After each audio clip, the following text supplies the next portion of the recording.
பாண்டி என்றோம். கதிர்காம பாண்டி என்றோம். அதிவீர பாண்டி என்றோம். ஜெகவீர பாண்டி என்றோம். வீர பாண்டி என்றும் வசு பாண்டி என்றும் செந்தூர் பாண்டி என்பது குழந்தைகளை ஆகிய பெயர் சொல்லுகின்றார். பேர்ல கொஞ்சம் இருக்கு பாத்தீங்களா? எப்படி எல்லாம் பாண்டி பாண்டி பாண்டி பாண்டின்னு தான் வருது. ஆமா, ஒற்றுமை கொள்ளையாமல் பிள்ளைகள் வாழ வேண்டும் என்பதற்காக அம்மையானவர் அழகாக ஒரு பெயரானதை சொல்கிறார். இப்படியாக அதாவது பாலர்கள் வளர்த்து வரக்கூடிய நாளையிலே 7 வயது பிராயத்தை அடைந்தார்கள். ஏன்னா ஆம்பளை பிள்ளைங்க பார்த்தீங்களா தள்ள தள்ள தள்ள வளர்ந்துகிட்டே இருக்கிறாங்க. 7ஆவது வயதிலே அதாவது பத்திரகாளி பிள்ளைகள் எல்லாம் என் தாயாரி பத்திரகாளி அம்மை பார்த்து சொல்கிறார்கள், அம்மா மகாளி என் தாயே மகாளி நாளொரு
பிள்ளைக்கு நாங்க எப்படி வளர்ந்துருக்கோம் பாத்தீங்களா? இத மாதிரி இங்கேயே விளையாடி விளையாடி ஒரு மாதிரியாக இருக்குது. ஒரு தள்ளி கூட நல்ல காடெல்லாம் வரும். ஆனவட காட்டுக்குள்ளே கண்மணிகள் நாங்கள் விளையாடி வருகிறோம். அம்மா என்ன அனைத்தும் பச்சளம் குழந்தைகள் அல்லவா? நாடகத்திலே தன்னந்தனிமையாக சென்று விளையாட போகிறேன் என்று சொல்கிறீர்கள் அல்லவா? அம்மா நாங்களோட சின்ன பிள்ளைங்க கிடையாது.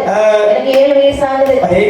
அதனாலே என் தம்பி என்னை விட வீரனா இருக்கிறான். என் தம்பி செந்தூர் பாண்டிய பத்தியா எப்படி இருக்கிறான்? எப்பவும் சொல்லிட்டு கொண்டுதான் இருக்கின்றான். சரிதான். அதிர்காம பாண்டிய பத்தியா? அவன் கொஞ்சம் சுறுசுறுப்பாக இருப்பான். அதிவீர பாண்டி.